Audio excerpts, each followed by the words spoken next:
بسم اللہ الرحمن الرحیم یا علی مدد۔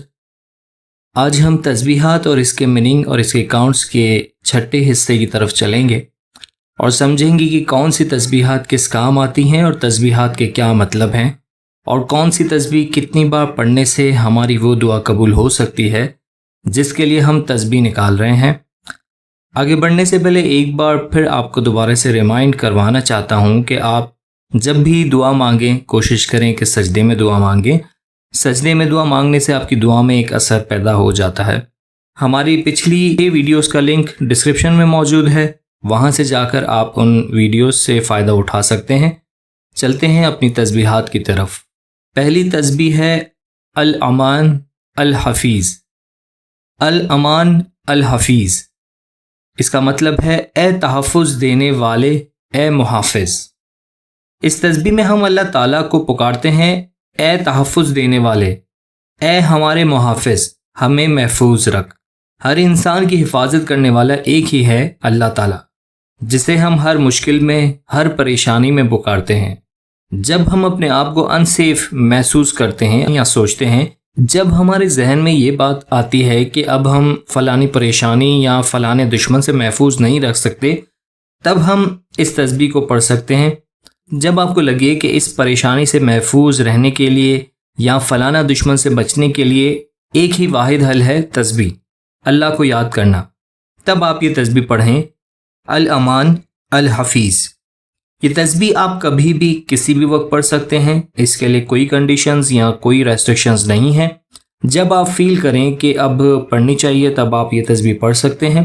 کتنی بار پڑھنی چاہیے؟ یہ تسبیح آپ 40 مرتبہ پڑھیں، کسی بھی وقت کنٹینیوشن میں پڑھیں، انشاءاللہ آپ اس پریشانی یا اس دشمن کے شر سے محفوظ رہیں گے۔ ہماری دوسری تسبیح ہے یا ودود۔ یا ودود، اے محبت کرنے والے، اے تحفے دینے والے۔ اللہ تعالیٰ نے قرآن میں اکثر جگہوں پر تحفے یا انعام دینے کی بات کی ہے۔ بے شک انسان اللہ تعالیٰ کی واحد ایک اشرف المخلوقات ہے، یہی اس پروردگار کا بہترین انعام ہے، تحفہ ہے انسانوں کے لیے۔ یہ ایک انسانی فطرت ہے کہ انسان کو تحفے یا انعام کا لالچ دیا جاتا ہے تو وہ اچھے کام کرنے کی کوشش کرتا ہے تاکہ اسے انعام ملے یا تحفہ ملے۔ تحفے دو طریقے کے ہوتے ہیں، ایک ہوتا ہے ظاہری اور ایک باطنی۔ کچھ تحفے جو باطنی ہوتے ہیں اسے ہم اپنی آنکھوں سے نہیں دیکھ سکتے، لیکن اس تحفے کو، اس انعام کو ہم فیل کر سکتے ہیں، محسوس کیا جا سکتا ہے۔ بالکل اسی طرح اس تسبیح کو پڑھنے سے آپ کو اندرونی تحفے ملتے ہیں، ظاہری نہیں۔ اگر آپ کو سکون حاصل کرنا ہو، اپنے غصے پر قابو پانا ہو، آپ کو غصہ بہت آتا ہو اور اس پہ قابو پانا ہو، یا آپ کی کوئی ایسی فطرت ہے، آپ کی کوئی ایسی نیچر ہے جو اچھی نہ ہو، جسے آپ بدلنا چاہ رہے ہوں، جیسے کہ یہ انسانی فطرت لالچ ہے، ان کو بہتر بنانے کے لیے یہ تسبیح بہت کام آتی ہے۔ اس تسبیح کو آپ اپنی نماز کے بعد 101 مرتبہ پڑھیں، اس کی ایک پریکٹس بنا لیں، روز کے اب نماز کے بعد 101 مرتبہ یہ پڑھنا ہے، تو اس سے آپ کو سکون ملے گا، روحانی سکون ملے گا، آپ کا غصہ کنٹرول ہوگا، آپ اپنے غصے پر قابو پا سکیں گے، اور آپ کی جو بیڈ نیچر ہے، جو آپ کی بری فطرت ہے، اس پہ آپ انشاءاللہ قابو پا سکیں گے، اس کو بدل سکیں گے، اس میں بہتری پیدا ہوگی۔ ہماری تیسری تسبیح ہے یا علی ادریکنی یا علی اگیسنی۔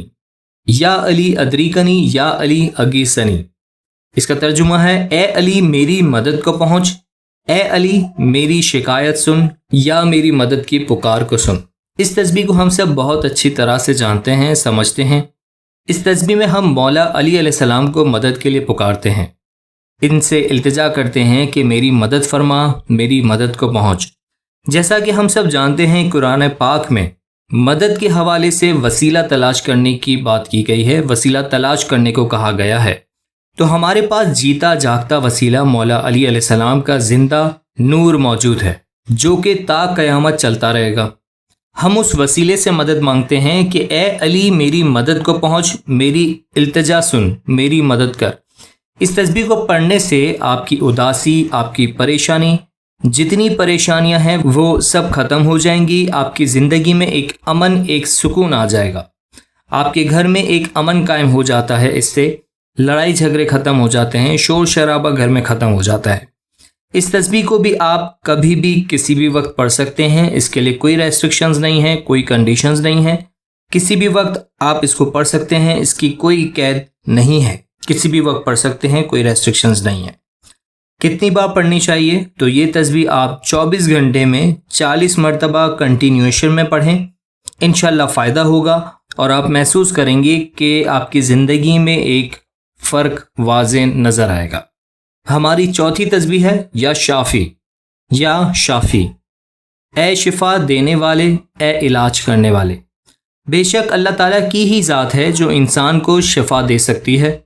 یہ ظاہری چیزیں جیسے آب زمزم کا پانی ہو گیا یا کوئی ایسا تبرک ہو گیا، ایسی ریلیجیس جگہوں سے جو کہ ملتا ہے، وہ صرف ایک ذریعہ ہوتے ہیں، لیکن اس کے ذریعے علاج یا شفا صرف اور صرف اللہ تعالیٰ کے ہاتھ میں ہے۔ اور آپ کی نیت کا بھی اس میں بہت اہم کردار ہوتا ہے۔ آپ کی جیسی نیت ہوگی ایسا ہی آپ کو فائدہ ہوگا۔ آپ کے ایمان کا بھی اس میں بہت بڑا کردار ہوتا ہے۔ آپ کا اس چیز پر، اس تسبیح پر کتنا بلیو ہے، اس کے اوپر ڈیپینڈ کرتا ہے۔ ایمان ہوگا اس تسبیح پر تو اللہ تعالیٰ آپ کی نیت قبول کر کے اس کے ذریعے شفا دے گا۔ جیسے اعمال کا دار و مدار نیتوں پر ہوتا ہے، اسی طرح تسبیحات پڑھنے کا بھی اثر آپ کی نیت پر ہی ہوتا ہے، آپ کے ایمان پر ہوتا ہے کہ آپ اس تسبیح پر کتنا بلیف رکھتے ہیں۔ آپ کسی بیماری میں ہوں یا کسی پریشانی میں ہوں، اس وقت آپ اس تسبیح کو پڑھیں، انشاءاللہ اس بیماری یا اس پریشانی سے آپ کو شفا ملے گی، وہ بیماری یا پریشانی انشاءاللہ دور ہو جائے گی۔ آپ کو یہ تسبیح 101 مرتبہ کبھی بھی کسی بھی وقت پڑھنی ہے۔ جب آپ کو وقت ملے کنٹینیوشن میں آپ 101 مرتبہ پڑھیں تو انشاءاللہ اس سے فائدہ ہوگا۔ آج کے لیے بس اتنا ہی۔ اگلی ویڈیو میں ہم مزید تسبیحات کے بارے میں سمجھیں گے کہ کون سی تسبیح کس کام آتی ہے اور کتنی مرتبہ پڑھنے سے تسبیح کا مقصد پورا ہو سکتا ہے۔ ملتے ہیں اگلی ویڈیو میں، تب تک کے لیے شکریہ۔ یا علی مدد۔